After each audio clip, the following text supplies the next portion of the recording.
Il lègue 2 millions d'euros à une fondation qui n'existe pas. La police enquête depuis mardi sur les circonstances troublantes entourant la mort d'un entrepreneur de 42 ans, retrouvé sans vie dans sa villa du quartier. L'homme, que nous appellerons MD pour préserver l'enquête, était à la tête d'une société de logistique florissante. Parti de rien il y a 10 ans, il avait connu une ascension spectaculaire. Trop spectaculaire, selon certains proches. Une réussite fulgurante. En 2014, MD était endetté. Dossier de crédit refusé. Entreprise au bord de la faillite. En 2016, il remportait un contrat international inespéré. En 2018, il ouvrait une filiale à Singapour. En 2022, son patrimoine était estimé à plus de 12 millions d'euros. Il disait toujours qu'il avait fait un sacrifice, confie un ancien associé. Au début, on pensait qu'il parlait du travail, mais plus le temps passait, plus ça devenait étrange. Des propos troublants. Selon plusieurs témoignages, l'homme évoquait régulièrement un pacte. Pas de manière ironique. Un employé raconte. Il disait « On ne gagne pas autant sans donner quelque chose en retour ». Une fois, il a ajouté « La richesse est un prêt » et le prêteur réclame toujours. Ses proches décrivent une personnalité devenue paranoïaque ces derniers mois. Caméras installées partout. Rituel nocturne. Bougie noire retrouvée dans son bureau. Rien d'illégal. Rien de pénalement répréhensible. Mais troublant. La lettre retrouvée. Les enquêteurs ont confirmé la présence d'une lettre manuscrite. Elle ne contient aucune accusation, aucune explication claire. Seulement cette phrase. Le délai était de 10 ans. J'ai signé. Je savais. Aucune signature. Un testament incompréhensible. Plus étrange encore, son testament. Il lègue 2,3 millions d'euros à une fondation nommée le Pacte Rouge. Problème. Aucune fondation de ce nom n'est connue. Le notaire parle d'une situation juridiquement inédite. Suicide ou mise en scène? Aucune trace d'effraction. Aucun signe de lutte. La mort ne présente pas d'éléments criminels évidents. Mais plusieurs éléments interrogent. Les caméras de surveillance étaient désactivées entre 2h13 et 2h17. Le système électrique ne montre aucune coupure. Son agenda comportait simplement cette note pour le jour de sa mort. Échéance. Pacte imaginaire ou effondrement psychologique. Des spécialistes évoquent un trouble délirant lié au stress extrême et à la culpabilité du succès. Selon un psychiatre interrogé, lorsqu'un individu connaît une ascension brutale, il peut développer l'idée qu'il ne mérite pas sa réussite. Le cerveau cherche une explication surnaturelle à l'exceptionnel. Autrement dit, il aurait pu créer lui-même le mythe du pacte. Mais une question demeure. Pourquoi 10 ans exactement entre sa faillite et sa mort? Une dernière coïncidence. En fouillant ses archives personnelles, les enquêteurs ont découvert un mail datant de 2014. Objet, accord validé. Expéditeur, une adresse désormais inactive. Impossible de tracer l'origine. Le contenu du mail, une seule phrase. Les termes sont acceptés. L'enquête est toujours en cours. Aucun élément ne permet d'établir l'existence d'un quelconque pacte. Mais dans le quartier, certains voisins affirment qu'à 2h15 du matin, la nuit de sa mort, toutes les lumières de la villa se sont allumées simultanément. 6 mois après la mort inexpliquée de l'entrepreneur MD, l'affaire prend un tournant inattendu. Hier matin, un ancien cadre de son entreprise, âgé de 38 ans, a été retrouvé sans vie dans son appartement à Gand. Aucun signe d'effraction. Aucune trace de lutte. Même scénario que la première fois. Mais cette fois, un détail change tout. Une phrase identique. Sur le bureau du défunt, une feuille blanche. Une seule phrase écrite à la main. Les termes étaient clairs. Les enquêteurs confirment que l'écriture ne correspond pas à celle de la victime. Un lien que personne n'avait vu. Les deux hommes partageaient un secret que personne n'avait relevé jusqu'ici. En 2014, ils avaient effectué un déplacement professionnel ensemble à Prague. Un voyage jamais mentionné dans les bilans officiels de l'entreprise. Selon les registres d'hôtels consultés par la police, ils avaient séjourné dans un établissement discret du centre-ville. Une chambre, 2 noms enregistrés. Le motif du voyage reste flou. Une découverte troublante.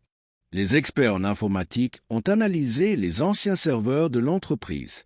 Un dossier supprimé, restauré partiellement, portait un nom étrange. PR10Y. À l'intérieur, un document crypté. Une fois déchiffré, il contenait une liste de prénoms. 4 noms. 2 sont désormais décédés. Les 2 autres sont introuvables depuis 3 jours. Une théorie inquiétante. Un enquêteur, sous couvert d'anonymat, évoque une hypothèse. On ne parle pas de pacte démoniaque. On parle peut-être d'un accord financier illégal. Quelque chose signé il y a 10 ans, avec des conséquences programmées. Mais alors, pourquoi ces phrases énigmatiques? Pourquoi cette mise en scène? Pourquoi le mot « échéance » dans les agendas? L'élément le plus troublant. Le notaire chargé de la succession de MD a révélé un détail qui n'avait pas été rendu public. Le fameux testament mentionnait bien la fondation fictive, le Pacte Rouge. Mais une clause supplémentaire était annexée. Si les termes ne sont pas respectés par les autres signataires, le solde sera exécuté. Le solde de quoi? Aucune précision. 11 mois après la première mort, l'enquête bascule.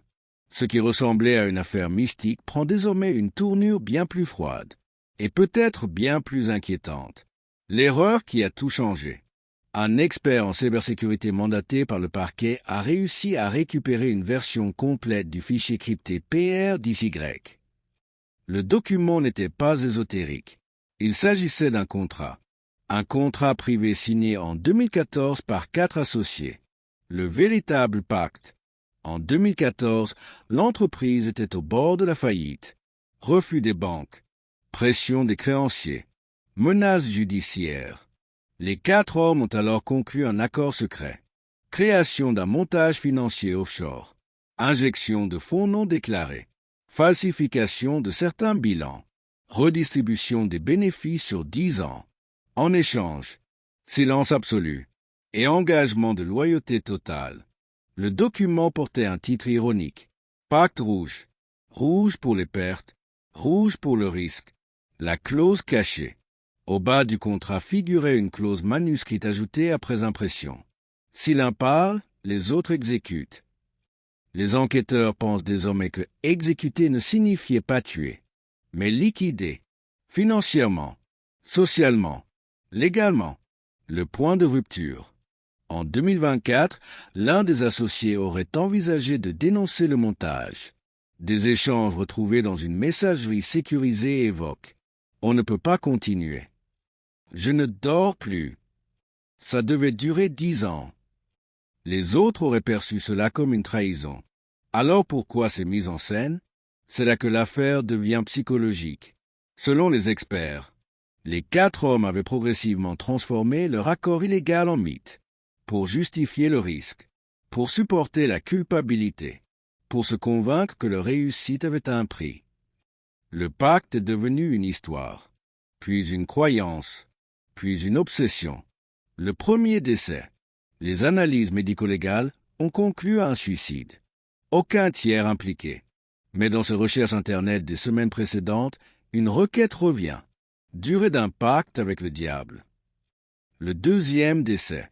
Même conclusion, mais avec un détail. Un message non envoyé retrouvé dans son téléphone. On se fait peur tout seul. Le survivant qui a parlé. Le dernier associé encore en vie a accepté de témoigner sous protection. Déclaration officielle. Il n'y avait pas de diable. Il y avait l'argent et la peur de le perdre. Il affirme que les 2 hommes se sont effondrés psychologiquement lorsque l'accord est arrivé à son terme. 10 ans. Exactement 10 ans. La révélation finale. Les enquêteurs ont reconstitué la chronologie. Aucune preuve d'intervention extérieure. Aucun réseau criminel occulte. Aucun rituel. Seulement culpabilité, pression, paranoïa, argent. Mais un détail reste inexpliqué. Le fameux mail reçu en 2014. Les termes sont acceptés. L'adresse expéditrice provenait d'un serveur qui n'a jamais été identifié. Les spécialistes parlent d'usurpation technique, d'un système anonyme, d'un simple générateur d'adresses. Probablement. Mais dans l'ordinateur du premier défunt, les enquêteurs ont trouvé un brouillon de mail jamais envoyé. Il était adressé à cette même adresse. Objet. Nous avons respecté notre part. Conclusion officielle.